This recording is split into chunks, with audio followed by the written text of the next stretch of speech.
All right, so here we have a Glock 19. This is a pretty similar fashion to the Smith & Wesson, most notably because it has these nipple pieces, these tips right here that you got to pull down on. So first things first, always work with a unloaded gun, condition 4. There's no magazine inserted, no round in the chamber. You see an empty chamber there. So this is a condition 4 gun. Now while the slide is locked to the rear, you're going to take these two fingers and you're going to pull down on both sides simultaneously. These tips here simultaneously, and then utilizing your thumb, you are going to send the slide home. Once you do this, you're going to point the gun in a safe direction and pull the trigger and then pull the slide forward, completely removing it. Then you are going to take this spring here, your retention spring or recoil spring, and you're going to slightly push it in towards the front of the gun and lift up on it. Then you are going to turn this around, jiggle it out, and let the barrel come falling out. And you will have 4 main pieces, 4 main components for your handgun. When it comes to cleaning, the first spray, we want it to be nice and thick, make it very judicious in all these little parts here. Also get the outside of the gun. Oil acts really good for rust and corrosion prevention. And you're going to come in here hard and scrub the hell out of it, getting in all the areas, the points of friction, so all these rails along these lines, anywhere it looks like there's moving pieces, here as well along the front of the bolt where that hole's at. That's where your firing pin comes out. You want to make sure that's nice and unobstructed. For the barrel, same thing. You're going to be giving it a good scrub.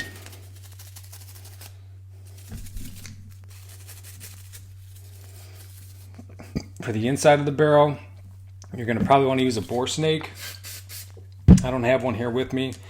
Normally, for long guns and rifles, you definitely don't want to stick anything down the barrel other than a bore snake. For handguns, I don't know, it doesn't matter so much, but you probably still want to not get in a bad habit of doing what I just showed you to do there.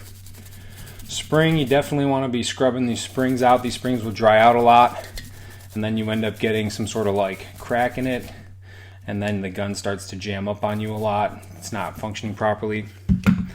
And then here, you want to make sure, again, all these rail points, all these moving components, you're using your scrub brush here, and you're getting it in there nice and aggressively so you could break up any of that rust or that carbon that's been left over in there for quite some time. Then if you have wooden Q-tips like these, get them from Michael's or Amazon, I'll send you a link, then you can put that down into these little rivets, and that's when you start to get out that discolored stuff right there. That's carbon. And don't get big swaths of cotton stuck anywhere in this thing, but try to get it down in some of these little spots here, twist it around a bit. But again, if you get a big chunk of cotton breaking off inside of there, it's going to be a big pain in the ass to get out. We haven't really talked about weapons cleaning material. If you notice, I have a rag here. I like to keep my area nice, neat, and organized. It's a good habit to build. You're going to want some gun oil. I like rum oil myself. A scrub brush just like this. Some of these Q-tips. Also a hard nylon brush like this, also known as a bore brush. I like nylon over metal because metal will scrape your gun up pretty good and it'll leave back a copper residual. I like to work with the hard nylon because it's not going to scrape it up anywhere near as bad. Then you're going to use another rag such as this one. I've got a couple rags here that I use. And then you're going to give it a nice dry down. Use these cotton swabs to get into these spots again. Get rid of any of that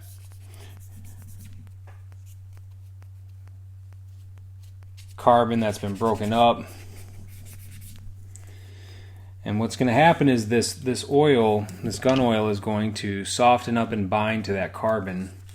And so as you're scrubbing it, it's loosening up a lot of that dirt and debris, a lot of that material that becomes hardened and somewhat calcified, because that's what happens with carbon. If you leave it there, it goes from being like a liquid to like a solid, or like a powder to a solid, I should say. It solidifies. Wipe off all your components.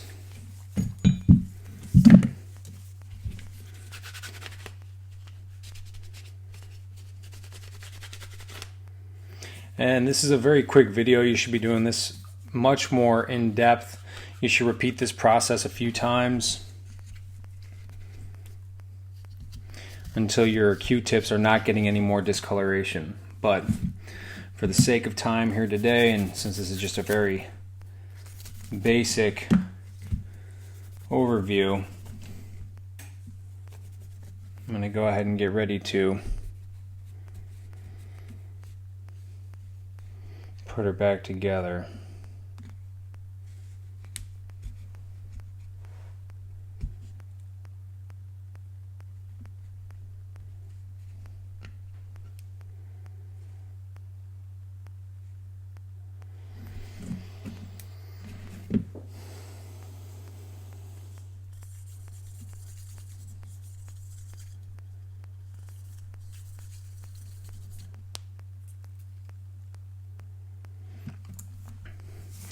So before we put her back together, give her a nice dose of lube on the inside for the inside components. Again, the spring, don't forget the spring. Then you're going to leave that lube in there because it needs some lube. Then you're going to take your barrel. So this is the front sight tip. Here's your barrel, boots up. You're going to slide it back into place, and then when you kick it back, it'll like kind of lock in place a little bit. And then you're going to take the spring. Make sure you remember what side of the spring was forward and what side of the ring was back. And what you're going to do is you're going to, the back of that spring is going to need to rest not on this top step, but down here in this little half crescent moon here. Not here, but down here. Make sure you get the spring seated all the way down where it belongs. Otherwise, you're going to run into problems really quick when we do a functions check. Let's put that in. Give it a little push. While pushing it down, push it forward and down at the same time. And you can see that it's in there, in that little crescent moon.